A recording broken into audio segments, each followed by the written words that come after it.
नमस्ते, कविता किचनमध्ये आज मी बनवणार आहे तव्यावरचं पिठलं किंवा बेसन म्हणू शकता तुम्ही। मी इथं थोडासा लसण, मिरची, कोथिंबीर वगैरे कट करून घेतले। आता सर्वात आधी तेल गरम झालंय, तव्यावरती थोडा लसण घालणार आहे याच्यामध्ये।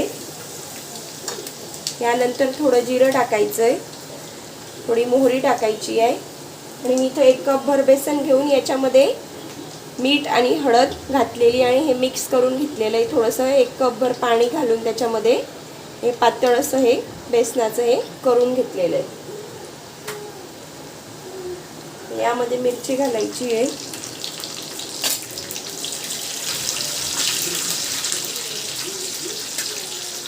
मिरची चांगली लाल परतून घ्यायची आहे।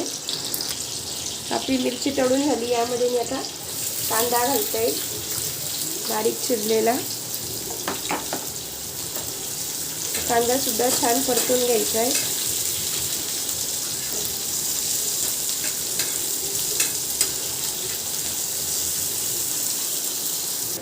कांदा हलका ब्राऊन झाला तर यावरती मी थोडं हिंग घालत आहे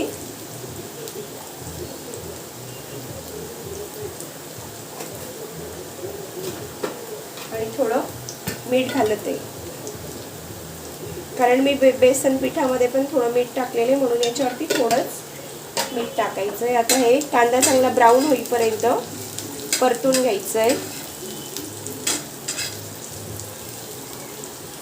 आता कांदा छान ब्राऊन झालेला आहे, तळून आपला परतून झालेला आहे। आता आपण जे हे बेसनाचं घोल मी बनवलेला आहे हे यामध्ये घालणार आहे।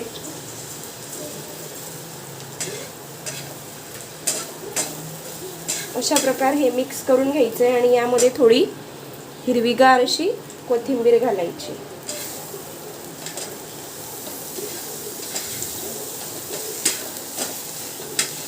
याला छान असं आता होऊ द्यायचं आहे 2 मिनिटं। याच्यावर थोडंसं 1 पडी तेल घालायचं।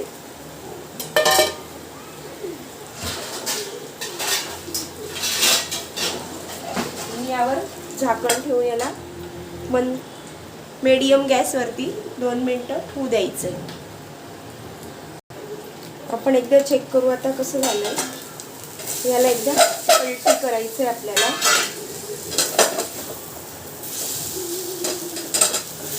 खरपूस असं हे तव्यावरचं पिठलं आपलं होतंय। परत याला 2 मिनिटं वाफू द्यायचंय। बघू शकता आता हे आपलं पिठलं रेडी झालेलं आहे छान असं।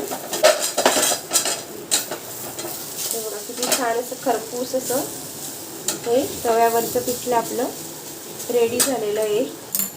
यावरती तुम्ही गार्निशिंगसाठी थोडीशी कोथिंबीर सुद्धा वरतून घालू शकता। अशा प्रकारे आपलं हे तव्यावरचं पिठलं रेडी झालेलं आहे। बघू शकता किती छान असं टेक्स्चर आलेलं आहे।